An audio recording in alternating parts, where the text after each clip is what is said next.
Hare Krishna, Haribol, sejam todos muito bem-vindos, muito bem-vindas à página da ISKCON do Rio de Janeiro do Facebook, Rio Sankirtana Mandir Kijai. Estamos aqui hoje para uma palestra sobre o Srimad Bhagavatam. Hoje iniciaremos o segundo capítulo do quarto canto.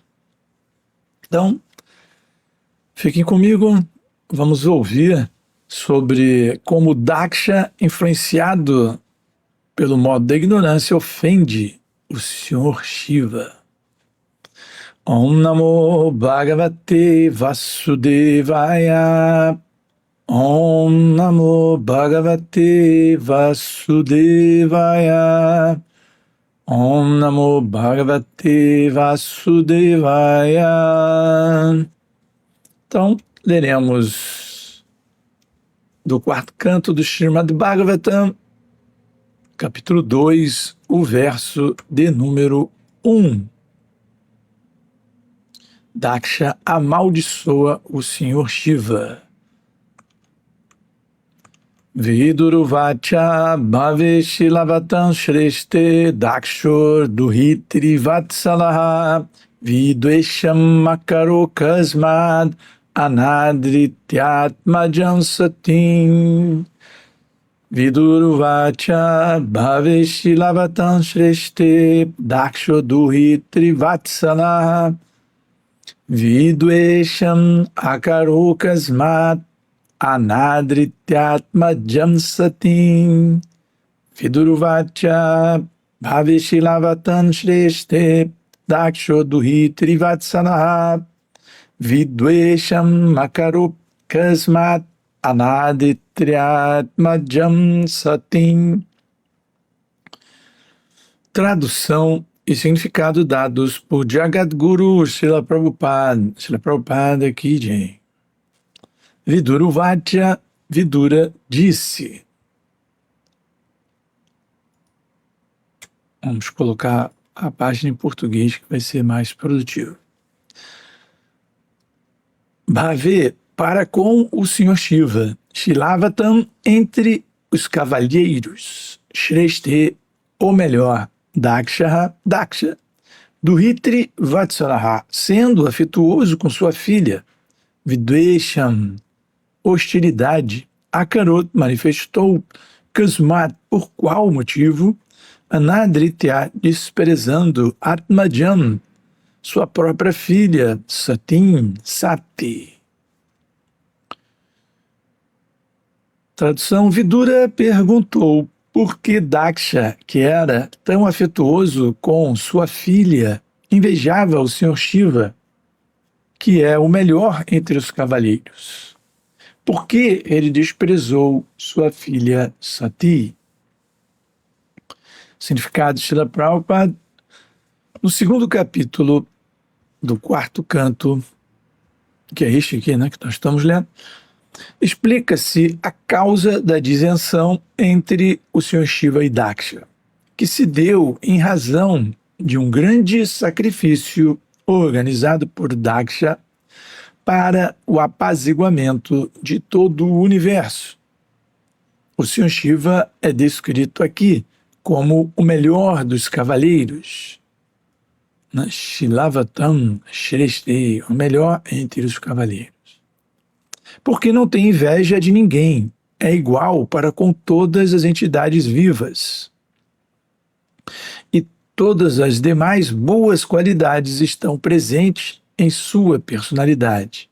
A palavra Shiva significa todo auspicioso. Ninguém pode ser inimigo do Senhor Shiva, pois ele é tão pacífico e renunciado que nem mesmo constrói uma casa para sua residência, senão que vive debaixo de uma árvore, sempre desapegado de todas as coisas mundanas. A personalidade do Senhor Shiva simboliza o melhor que há em termos de gentileza.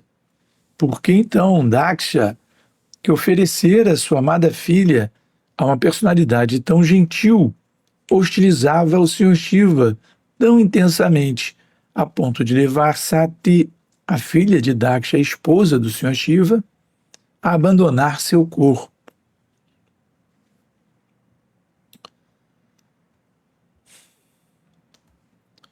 Om Agyanati Mirandasya Gyananjana Shalakaya Chaksur Militandjana Tasmai Shri Gurave Namaha. Nasci na mais escura região de ignorância, porém meu mestre espiritual abriu meus olhos com a luz do conhecimento transcendental. A ele ofereço minhas mais humildes e respeitosas reverências. Namaham Vishnu Padaya Krishna Prestaya Bhutale Srimate Hridayananda Goswami Tinamine Namaste Guru Ramsaya Paramananda Medase Prabhupada Pramodaya Dushta Siddhanta Nasine Namaham Vishnu Padaya Krishna Prestaya Bhutale Srimati Bhaktivedanta Swami Tinamine Namaste Saraswate Devi Gauravani Pracharine Nirvisesha Shunyavadi Pasyachadesha Tarine.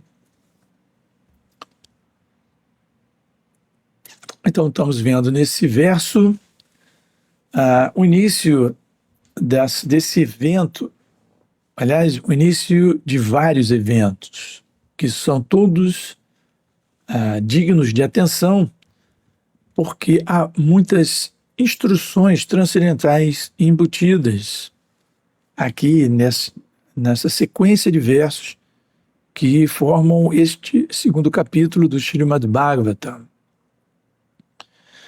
E nesta sequência de versos, nesta sequência de ensinamentos transcendentais, nós vamos ver como que esses eventos e esses passatempos que são contados no Srimad Bhagavatam, na verdade, eles são todos relacionados com a Suprema Personalidade de Deus e o seu serviço devocional.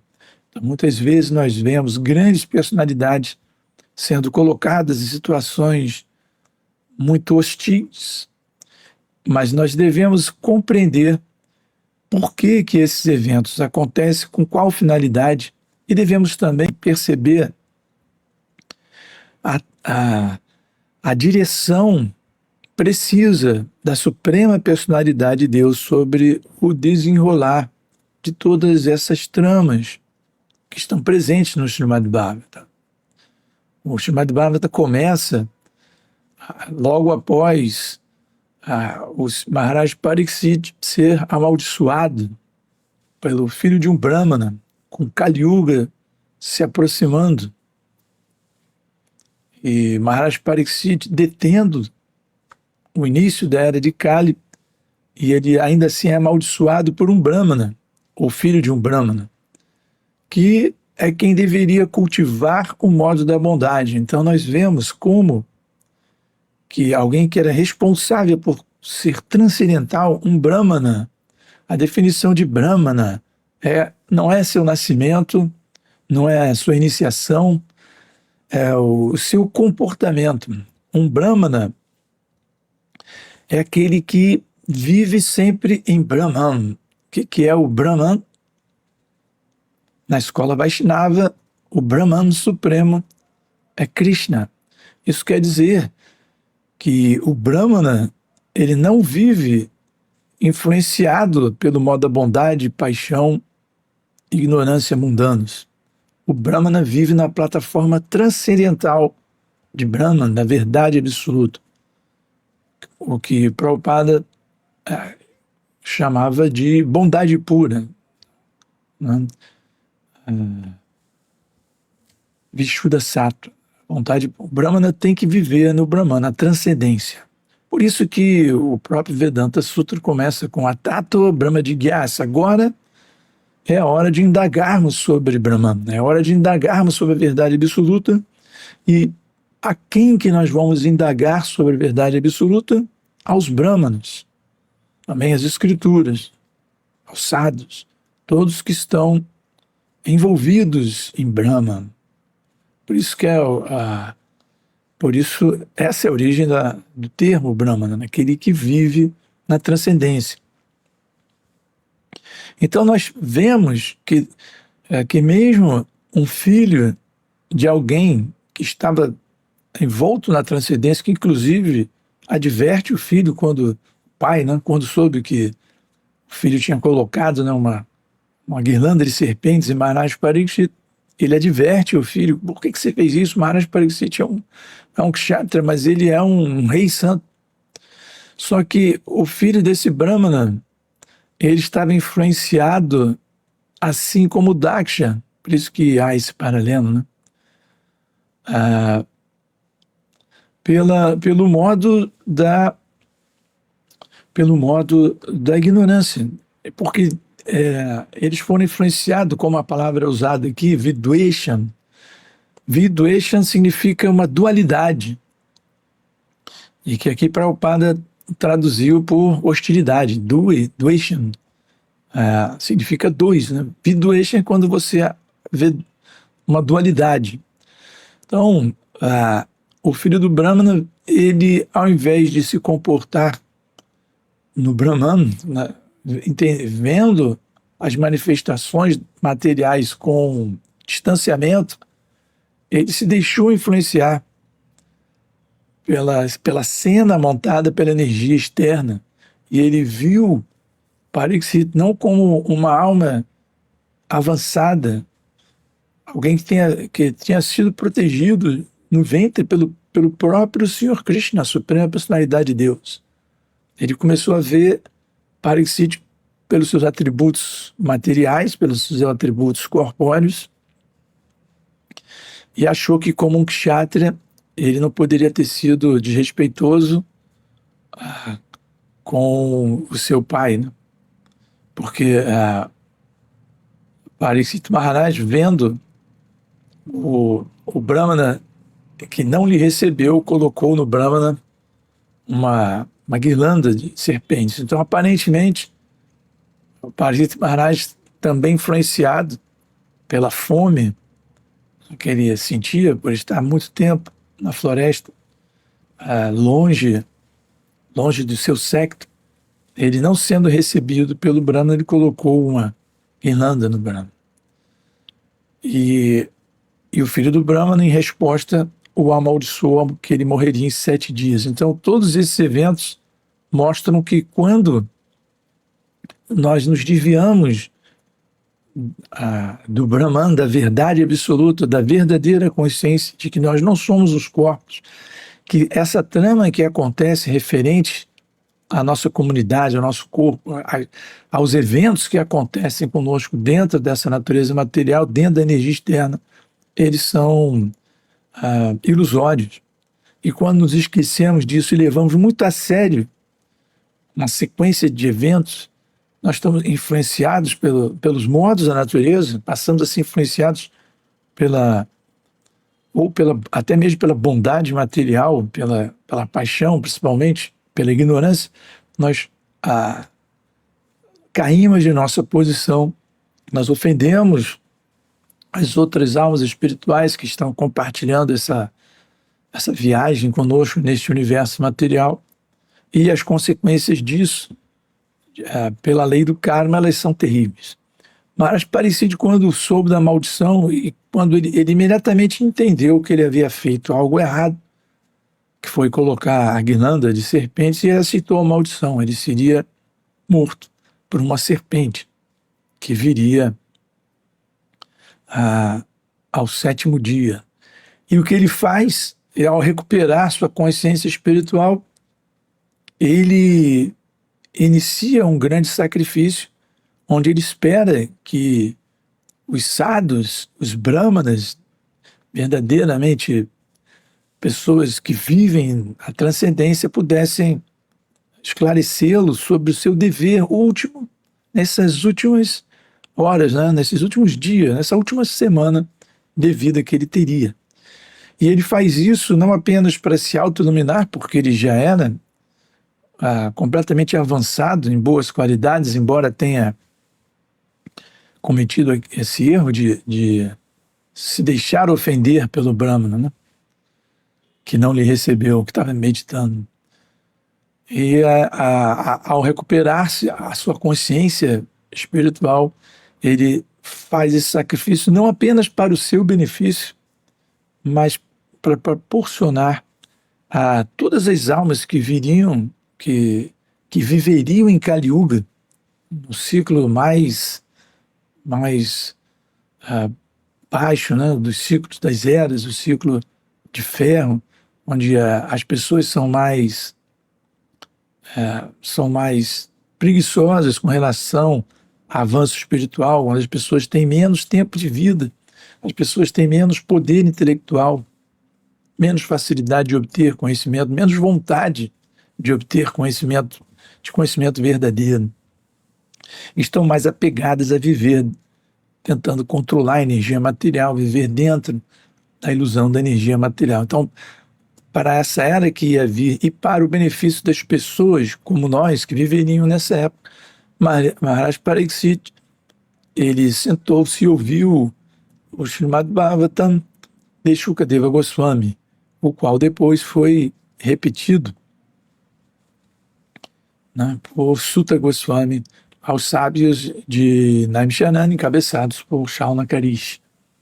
Então, todos esses eventos que aconteceram no próprio início da trama, né, do Srimad Bhagavatam, onde pessoas muito avançadas cometem erros, ofendem, se sentem ofendidas, amaldiçoam, recebem maldições.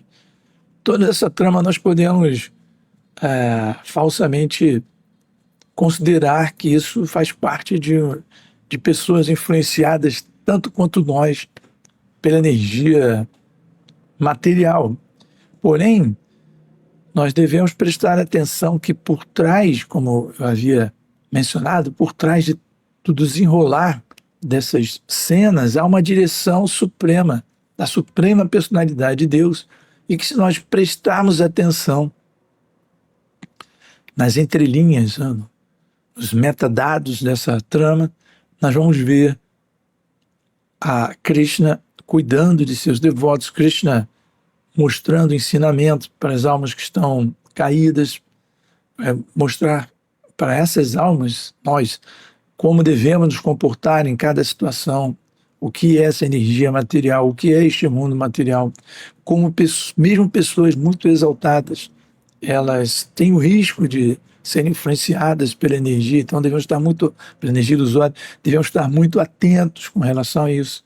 Como que a verdadeira libertação não é a elevação a um plano superior dentro do universo, mas sim a consciência transcendental, que é a consciência de Krishna, que nós tivemos a bênção de receber de presente de Srila Prabhupada, o Jagadguru, o Shaktavesha Avatar, dessa era de Kali, quando nós podemos ter acesso a essa literatura que Srila Prabhupada traduziu e comentou.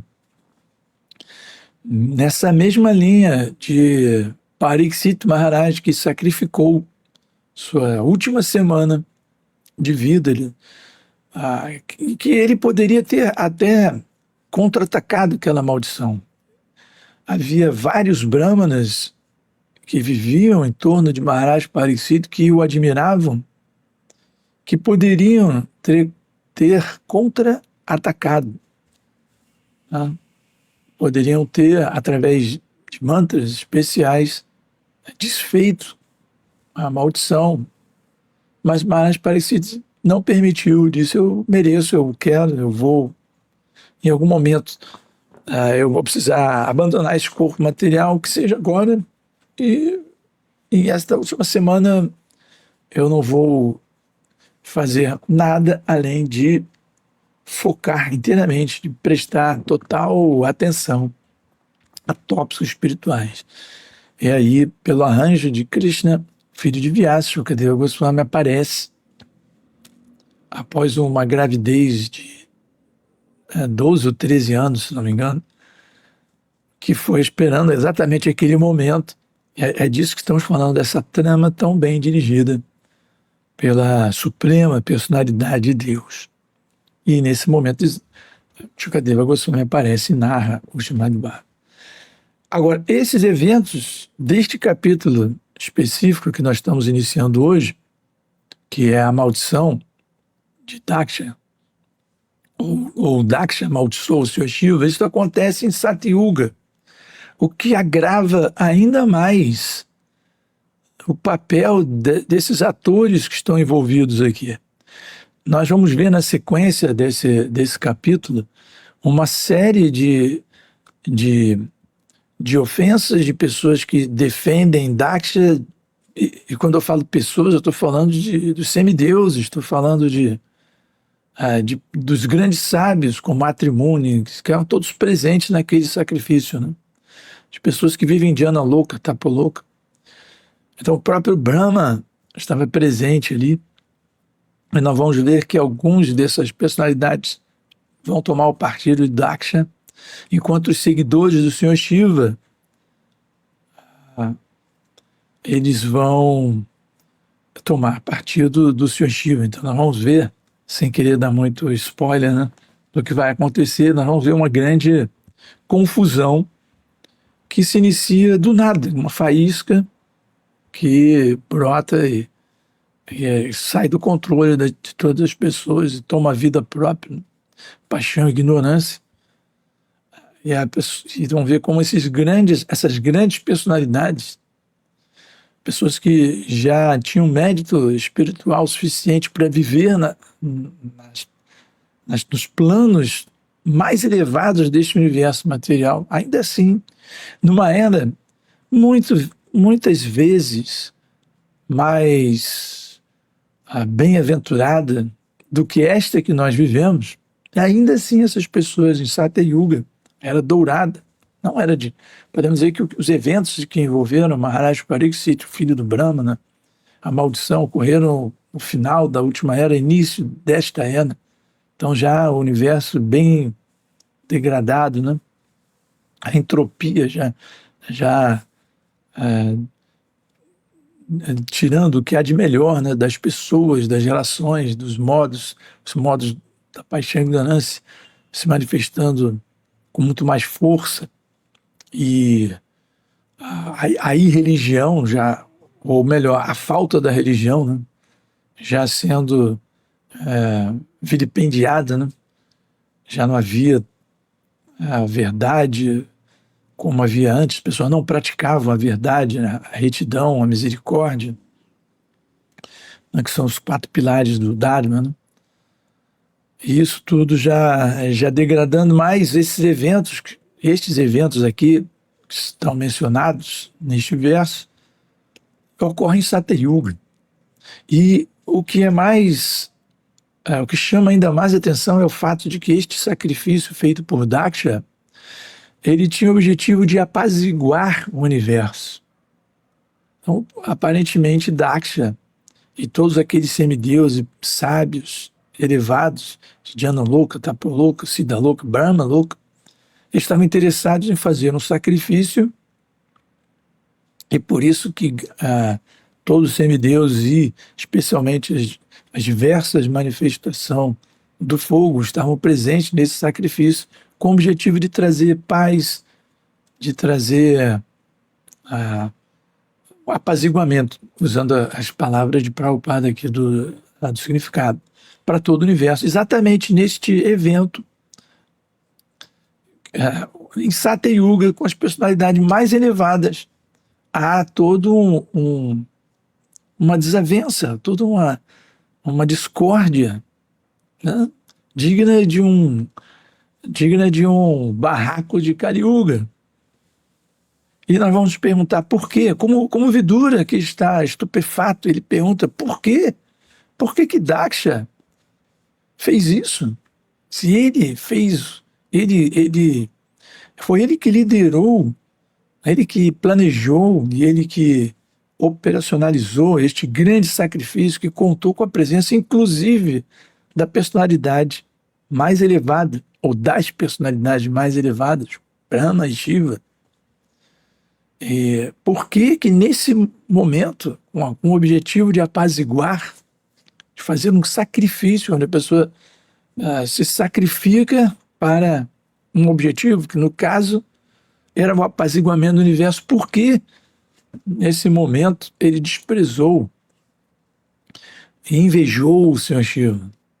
O Vidura, ele pergunta a Maitreya por que ele também estava estupefato. E realmente é um fato que nos deixa surpresos, assim como todo aquele momento em que Pariksit coloca serpentes no Brahmana e o filho do Brahmana amaldiçoa Maharaj Pariksit. Também isso tudo é algo que pode nos deixar perplexos, né? E é assim que está a Vidura. Vale notar aqui um pequeno passatempo transcendental que não tem a ver diretamente com esse evento, mas tem uma chamada, um gancho, como se diz, né? Nós sabemos que neste sacrifício que foi feito, né, planejado, executado por Daksha, neste sacrifício, várias manifestações do deus Agni, do deus do fogo, estavam presentes ali para consumir, né, as oferendas do sacrifício, com o objetivo de apaziguar o universo. E é interessante porque hoje é um Ekadasi, e é um Ekadasi, pelo menos aqui nessa região, Rio de Janeiro, São Paulo, né? Dependendo de onde você estiver ouvindo, pode ser que o Ekadasi tenha sido ontem ou será amanhã, depende se você está vendo esse vídeo também bem depois, hoje, aqui dia 25 de junho, perto aqui do paralelo do Rio de Janeiro, é Ekadasi, e é o Ekadasi que ocorre no mês de Jesta, que é é maio e junho, né, no calendário lunar. Nós estamos em junho, já até no final de junho, no calendário solar, mas nesse mês de Jesta há esse Ekadasi muito especial, e ele é conhecido como Pandava Nirjala Ekadasi. E por que ele tem esse nome? Porque Bhimacena, ele tinha muita dificuldade de fazer jejum nos Ekadas. E por que ele tinha essa dificuldade? Porque em seu estômago habitava Vriksha, que é uma dessas manifestações do Deus do Fogo. Então, em seu estômago, ele era Vriksha, Vrika se manifestar. Eu estou errando. Vriksha é árvore, né?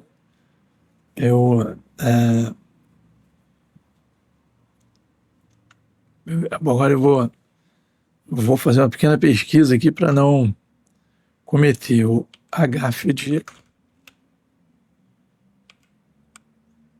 Vrika. O Vriksha é árvore, né? Vrika é esse fogo especial da digestão que habitava o estômago de Bhimacena. Então, Bhimacena, como vocês sabem, ele tinha muita dificuldade de observar Ekadas, e ele também era conhecido como comedor voraz, devido justamente a essa manifestação plena, ou plenária de Agni no seu estômago, na forma de Vrika. Então, devido a esse fogo digestivo excepcional, ele comia muito, comia tudo, ele comia carroças de mantimento. Houve até um passatempo em que ele vai levando uma carroça de mantimentos para um demônio que assustava e assombrava uma vida inteira, e no meio do caminho ele come toda uma carroça de mantimentos que era destinado ao Rakshasa que estava lá. É claro que o Rakshasa, quando Bhima chega com a carroça vazia, ele fica furioso, mas aí Bhima aproveita e mata esse grande demônio que assolava uma vida inteira. Então Bhima era um guerreiro muito poderoso, ninguém poderia se igualar a ele em força física, e ele tinha esse fogo também, que ele era filho do deus do vento, então ele tinha uma manifestação, uma combinação poderosa de Vaio, que é um dos semideuses mais fortes, Vaio e Agni no seu estômago. Então, essa manifestação poderosa fazia de Bhima um verdadeiro herói imparável. E ele, devido a esse fogo, Vrika, avassalador, ele não conseguia cumprir nenhum Ekadasi. Então ele se aproximou de Vyasa, o avô, né, dos Pandavas, e ele pergunta como ele poderia fazer, porque ele não conseguia fazer jejum em nenhum Ekadasi. E ele pergunta a Vyasadeva: a pessoa pode ir a Vaikunta se não cumpre o Ekadasi? E Vyasadeva responde que não, nós não podemos ir a Vaikunta se nós não observarmos Ekadasi, jejum e Ekadasi. Prabhupada adaptou essa regra para nós, pelo menos, não comermos grãos em Ekadasi. Devemos seguir pelo menos essa regra. Que Prabhupada, sendo Sakyadesha Avatar, ele pode, sendo o Acharya fundador da ISKCON, ele pode aplicar as regras que devem ser seguidas. Então, por isso que Prabhupada exige é inegociável, 16 voltas, 4 princípios. E não comer grãos em Ekadasi, né?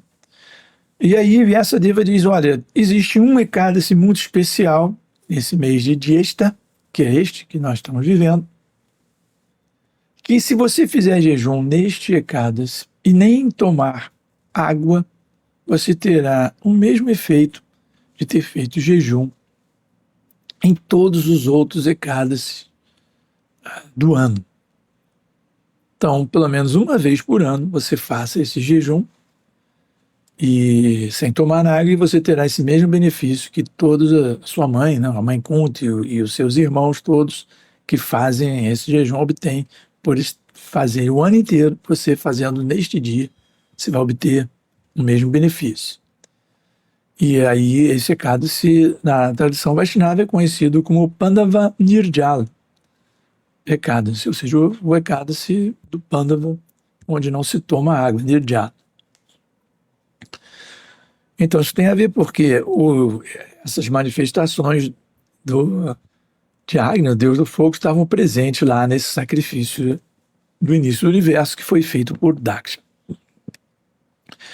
E aqui nós temos vários pontos de atenção. Por exemplo, a palavra Shiva, que dá o nome do Senhor Shiva, quer dizer tudo auspicioso. Então, na verdade, ninguém deveria ser inimigo do Senhor Shiva. É muito parecido com Yudhishthira Maharaj. Ninguém poderia, de fato, ser inimigo de Yudhishthira Maharaj. Ele era uma pessoa extremamente gentil, manifestação do próprio Dharmaraj, Dharmaraj. Ele era a bondade em pessoa. Ele era uma pessoa completamente desprovida de ambição pessoal, tanto que ele aceitou toda o exílio e toda a privação do seu reino, ir para a floresta, se despojar da sua grande cidade, do seu grande exército, da sua grande opulência, e seguiu e levou os seus irmãos com ele, né? Mais uma vez a trama de Krishna, o destino de Krishna, levando os Pandavas, né, para tanta situação assim, desesperadora, né? Mas, como depois a rainha Kunti ofereceu orações a Krishna, ela descreve que Krishna, ela faz um resumo, né, de todas as perseguições que ela e seus filhos receberam, como, por exemplo, ter a sua casa incendiada, a comida envenenada, né, como Dhritarashtra fez com Bhimasena, né, envenenar a comida de Bhimasena, o fogo na casa de Gomalaka, quando eles foram salvos por um enviado de Vidura que cavou um túnel, onde eles puderam escapar. Quando encontra o Senhor Krishna, depois de todas essas perseguições e todos esses eventos, né, ela ora a Krishna e diz: olha, tudo isso que nós fizemos teve um propósito, porque foi nesse momento de dor, nesse momento de, de muitas coisas, muitos eventos inauspiciosos acontecendo, foi nesse momento que nós pudemos nos refugiar com mais pureza, com mais determinação em seus pés de lótus.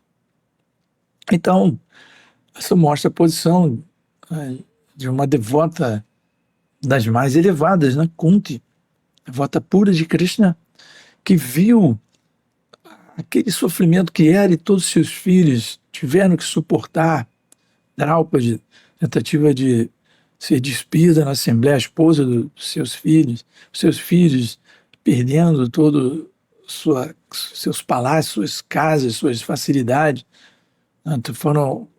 Eles primeiro perderam o pai na floresta muito cedo, foram tratados com desprezo, né, por Duryodhana, sob as vistas de Dhritarashtra, que deveria protegê-los, influenciados por Shakuni, né, o tio que tinha aquele arquétipo do demoníaco mesmo, né? Tio de Dhritarashtra, né? Ou melhor, de Duryodhana, né? O irmão da esposa de Dhritarashtra. Então, mesmo tendo passado por todos, Gandhari, né? O irmão de Gandhari, mesmo tendo passado por todos esses empecilhos e todos esses impedimentos e todos esses aborrecimentos, né? Ainda assim ela agradece a Krishna, porque foi exatamente nesses momentos que ela teve a oportunidade de fixar a sua mente em Krishna, porque ele era o verdadeiro abrigo. Então essa é a diferença de uma pessoa que tem uma posição elevada dentro desse universo material, e isso custa créditos, né? Custa a pessoa ter feito muito sacrifício, custa um punya karma, custa um bom resultado de seu karma, a pessoa ter essa posição como Daksha. Daksha, ele era filho de Brahma, ele tinha carta branca de Brahma para fazer várias coisas dentro do universo.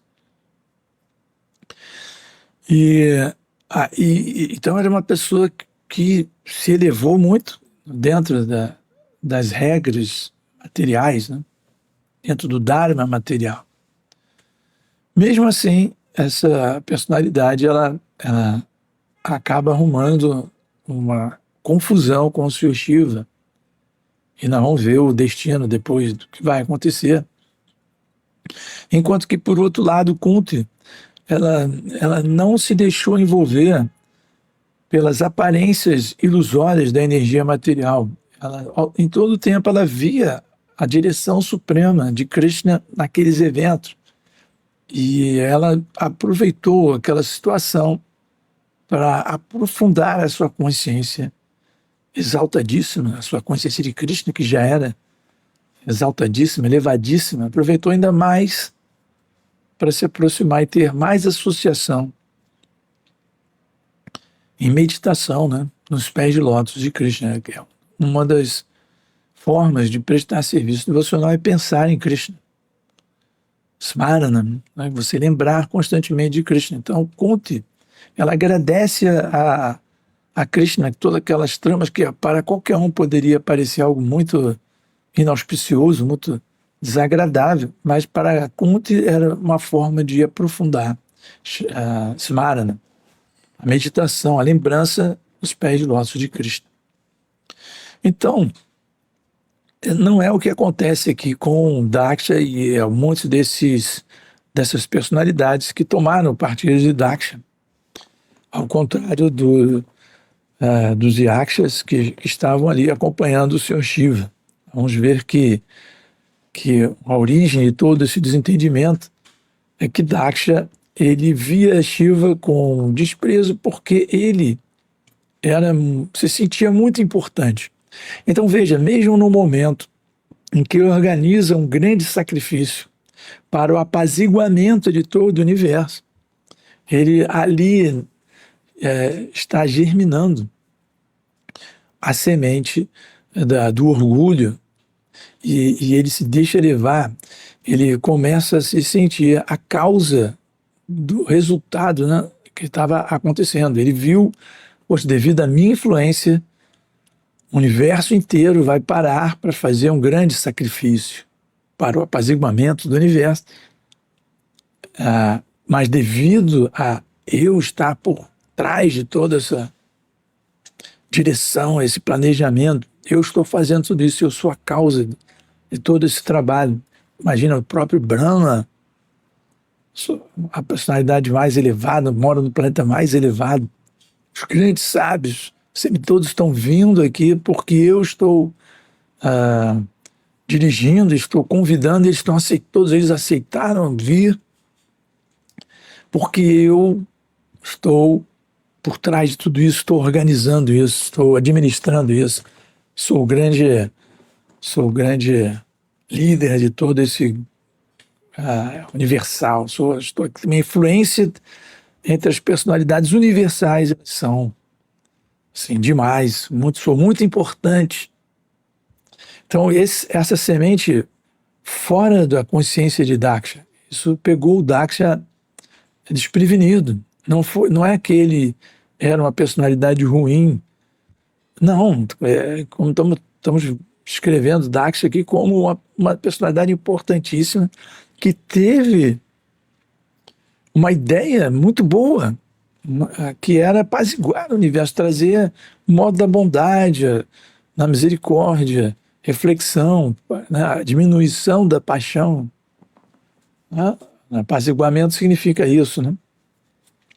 Pacificação, paz, tolerância. Né? Isso é pacificar, né? Pacificar não é invadir um outro país jogando bomba e matando população civil. Isso não é apaziguar. Mas, no caso de Daksha, o que acontece é que devido a ele ter essa semente de orgulho germinando ao mesmo tempo que ele fazia uma coisa tão importante, ele deixou de compreender que ele era um instrumento para o avanço universal, e ele começou a se considerar a causa. Isso pode acontecer, e olha, isso é em Satyuga, tá? Não é Kali Yuga. Nós agora ficamos orgulhosos porque organizamos aqui um evento e 30 devotos vieram, e nós ficamos assim completamente, sou incrível, né? E no caso de Daksha, ele organizou um evento que todos os grandes líderes, Indra, o rei dos planetas celestiais, estava presente, né? Vayu, Surya, todos os semideuses, imagina, e todas as manifestações de Agni, Brahma, Shiva. Esse é um evento que a pessoa realmente tem uma desculpa para se orgulhar, ou não, né? Só que não. E a gente vê que essa semente de orgulho que germinou, que foi trazida, né? Que não estava, o coração de Daksha não estava completamente purificado. E por que não estava purificado? Porque Daksha não exercia a consciência de Krishna. Daksha não estava interessado, completamente interessado em retomar o seu relacionamento eterno com Krishna. Ele estava buscando prosperar dentro do universo material e ele estava obtendo sucesso. Sucesso material de Daksha é inegável. Daksha não era uma pessoa comum. Né? Nós podemos ter essa impressão de ler aqui esses versos e lermos com muita rapidez esses versos. Vamos ver, Daksha ofendeu o tio, que é esse Daksha aí. Só que ele era uma grande personalidade. Tanto que todas as grandes, as maiores personalidades universais atenderam ao convite e foram toda a pompa, semideus, todos trajados, né? Com os melhores trajes, né? Uma festa black tie, né? com as esposas todas ornamentadas, todos ali, uma grande pompa universal, esposos semideuses, né? Então, eles vieram com seus séquitos, seus seguidores, mas todos perfeitamente trajados e adequados para aquela ocasião. Então, era um evento, de fato, muito importante.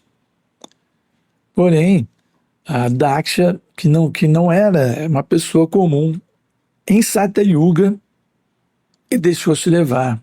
Então, esse é um grande... Deixou-se levar pelo orgulho, né? E esse é um grande alerta para que nós, almas recém-tiradas do esgoto material por Srila Prabhupada, né, em Kali Yuga, isso é um grande alerta para que nós tomemos cuidado com essas sementes, né? O karma, ele se manifesta dessa forma. Ele, ao mesmo tempo em que nós estamos sofrendo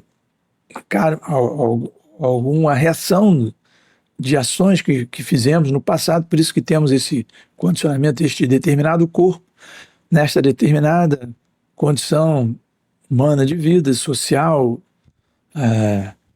de prestígio, de dinheiro, ou falta de prestígio, ou falta de dinheiro. Estamos nessas condições, determinado corpo com tal e tal tendência, tal e tal raça, etnia, sexo, qualificações, devido a reações anteriores. Então nós já estamos, neste momento, sofrendo reação de algo que fizemos no passado. Muito complexo saber exatamente quando que nós fizemos algo que levou a gente agora a ter determinado condicionamento. Muito complexo, porém nós agora estamos desfrutando o resultado, bom ou mal, de atividades que fizemos anteriormente. E nós temos, ao mesmo tempo, várias sementes que estão prontas para brotar. Temos reações, sementes do karma que ainda não germinaram, estão ali no estado de semente, em manifesto, mas em determinado momento elas vão, futuramente, né? Pode ser daqui a 1 minuto, uma semana, um mês, um ano, mas algumas dessas sementes vão brotar e vão trazer suas reações. E ao mesmo tempo estamos agindo e estamos, assim, gerando novas sementes. Nós estamos criando novas sementes que vão se manifestar. Algumas manifestam-se quase que imediatamente. Você toma uma ação e sua reação vem quase que instantaneamente. Outras reações demoram meses, anos, até vidas para se manifestar. Outras já estão se manifestando e nós estamos gerando novas e novas. Este é um ciclo, um envolvimento dentro da energia material, se dá pelo karma, que nós vamos agindo e recriando e sofrendo e gerando novos e acumulando reações que vão brotar, que vão nos fazer reagir de tal forma que nossas ações vão gerar outros e outros. E assim nós ficamos presos dentro dessa energia material. O cumprimento do Dharma, desses sacrifícios, do Varnashama Dharma, de toda essa parte inicial que Vyasadeva descreve nos Vedas, nos 4 Vedas, ela é uma forma de nós tentarmos, nós como almas condicionadas dentro do universo, tentarmos viver de acordo com as leis que regem o universo, as leis materiais que regem o universo, influência de guna, né, dos modos da natureza material. Então, seguindo esses preceitos, nós começamos a administrar esse karma, o que pode gerar um punya karma, um karma muito bom que nos leve a um plano celestial desse. Por exemplo, num evento desse que Daksha realiza, nós poderíamos estar presentes lá se nós tivéssemos esse punya karma suficiente para estar lá nos planos celestiais nesse evento. Porém, isso é como ir para um hotel de luxo, né, num veraneio. Você fica lá enquanto você tem dinheiro para pagar. O dinheiro começa a encurtar, você volta de onde você veio. Então, assim, você desfruta esse punya lá e daqui a pouco ele acaba. E bem, então parece que estava acabando, né, o punya de Daksha nesse momento, embora ele não tivesse percebido isso. Embora não tivesse percebido, ele estava ali no auge, né, do seu poder, da expansão da sua influência universal. Não estou falando nem de um paizinho, nem de um mundinho como aqui, né, Bharatavarsha, que não é um mundinho, mas enfim, as pessoas às vezes têm uma posição muito elevada e que ficam assim. Daksha tinha uma posição universal, uma influência universal, desde Bur, Buvar, Swar, os três mundos. Mas estava acabando, né? Aquele punya karma, aquele bom karma que levou o Daksha àquela posição estava acabando. Ele já estava tendo que voltar, né?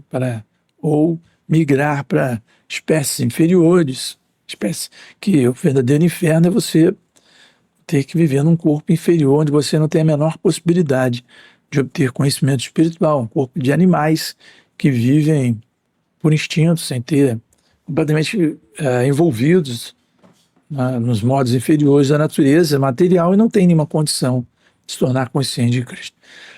Então, ao contrário de Daksha, o que nós devemos fazer é desenvolver a consciência de Krishna, porque adquirir esse punya que vem do cumprimento do Dharma, não do Sanatana Dharma, né? Temos que fazer essa diferenciação. Esse acúmulo de bom karma nos leva ao céu, né? Como em várias religiões. Você é bom, você vai para o céu, você é mal, você vai para o inferno. Tudo bem, mas você não fica eternamente no céu, assim como você não fica eternamente no inferno. Então o que acontece é que quando acaba aquele crédito bom que você tinha a seu favor, você acabou, voltou. Da mesma forma que quando você paga aquele crédito ruim, aquele débito, né? Então, quando você tem o crédito, quando acaba o crédito, você volta onde você estava. E quando você tem um débito, você paga o débito, você volta para onde você está. Da mesma forma, é por isso que isso é considerado o ciclo, né? Um ciclo samsara, essa roda de nascimentos e mortes, né? Subindo, às vezes você sobe, às vezes você desce, né? Uma grande roda do samsara, uma roda gigante, vai até os pontos mais elevados, mas se não adquire a consciência de Krishna, mesmo essas personalidades, elas pagam e voltam e se degradam. Então nós não devemos nunca nos deixar influenciar por esse encanto, né? Dessa opulência, dessas grandes personalidades universais que vivem Indra, a maior opulência, Brahma, porque o céu, na verdade, é material também.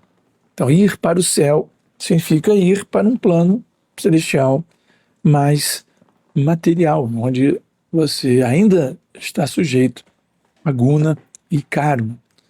Então, Daksha, embora tenha, provavelmente em vidas anteriores, ou como ele estava bem no início do universo, estava recém-condicionado, né? As pessoas costumam vir de cima para baixo, né? Quando entram no condicionamento material. Em Satya Yuga, após interromper o seu relacionamento eterno, né? Ilusoriamente interromper o relacionamento eterno com Krishna, a pessoa vai mergulhando nesse universo material e fica nesse ciclo. É o que estava acontecendo ali com o Daksha. Então, o verdadeiro benefício, a verdadeira ação que devemos ter não é nada relacionado a karma e dharma, e sim o akarma. A karma quer dizer ação em consciência de Krishna, aquela ação que não gera nenhum tipo de reação. E por não gerar nenhum tipo de reação, à medida que você se mantém em akarma, à medida que as reações do karma deixam de influenciá-lo ou influenciá-la, você tem chance de se tornar plenamente consciente de Krishna, que era a posição de Shiva. Veja que a descrição de Prabhupada aqui. Ele era tão pacífico e renunciado que nem mesmo construiu uma casa para sua residência. Vivia debaixo de uma árvore, desapegado, desapegado de todas as coisas mundanas. Isso é alguém transcendental. Vaishnava Tashambhu é o Vaishnava mais elevado, é o seu Shiva. E aí ele demonstra isso pela forma que ele vive. É claro que Daksha, não sem dar muitos spoilers, né? Daksha, que deu sua filha ao seu Shiva, né? Ele via Shiva como uma pessoa que andava com seres assim chamados inferiores, né? Que eram os yakshas, em cemitérios, né? Cercado de butas, pretas, fantasmas. Então eu sou tão belo, bonito, poderoso, e meu genro é essa coisa aí, né? Só que, só que você vê como a energia ilusória prega essas peças, né? A personalidade, de fato, a personalidade mais elevada era Shiva, de fato. Entre todas aquelas personalidades reunidas ali, a mais elevada de fato era Shiva, que já tinha transcendido tudo aquilo, não tinha nenhum interesse em participar aqueles eventos, né, aquelas festas, um hollywoodiano, né? Estava debaixo de uma árvore aqui, tá bom, tô estando sempre em Krishna, né?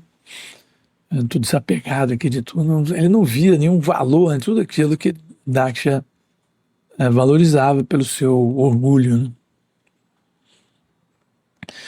E aí nós vamos ver, eu estou tentando não contar muito o que vai acontecer aqui, porque devemos ler esse capítulo, né, com muita atenção, muita atenção. Ele parece algo assim, está inserido aqui na história do Srimad Bhagavatam, né? O Daksha amaldiçoou Shiva e pronto.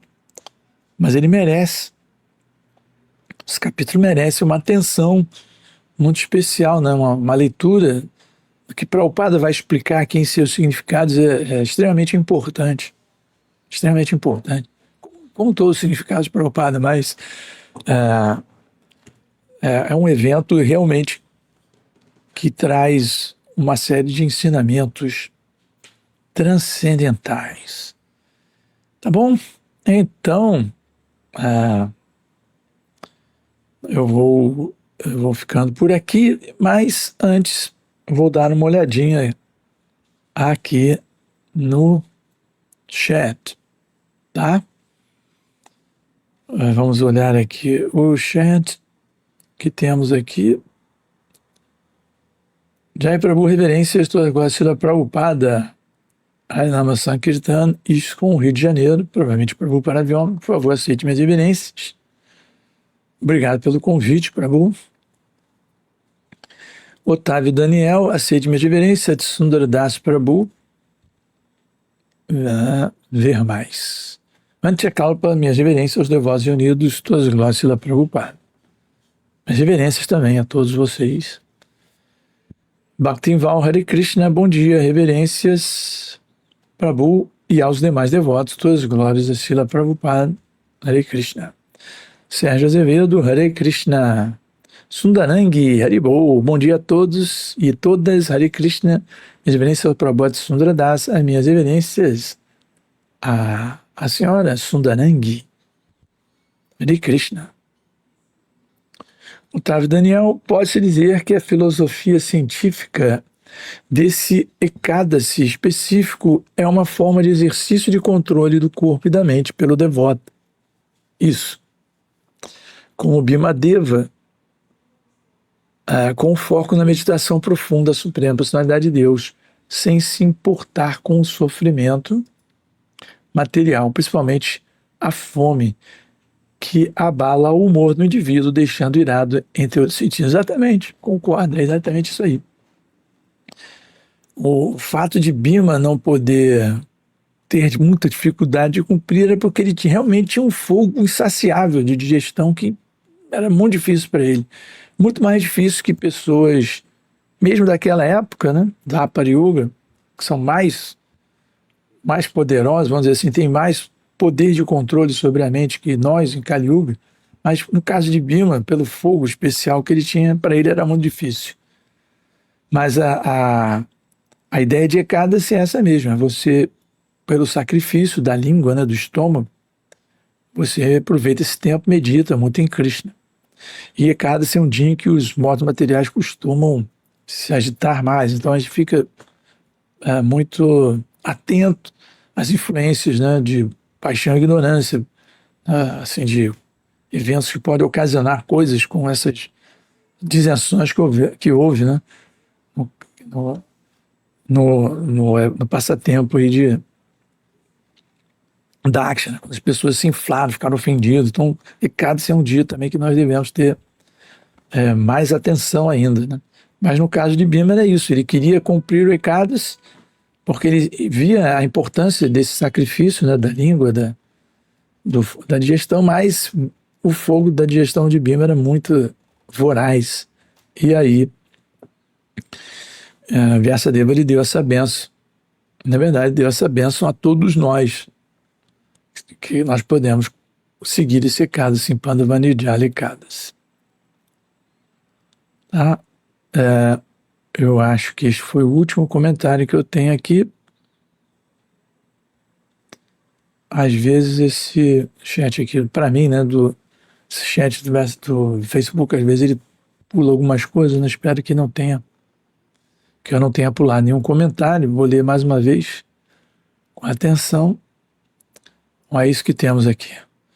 Então, agradeço a todos vocês por estarem me ouvindo aqui nessa manhã de recados, né? Pós-jogo da seleção e nesse maravilhoso passatempo de Daksha, o sacrifício, o Senhor Shiva, onde há uma oportunidade de muito aprendizado que nos é oferecido por Srila Prabhupada. Todas as glórias aos devotos reunidos, todas as glórias a Srila Prabhupada. Haribol.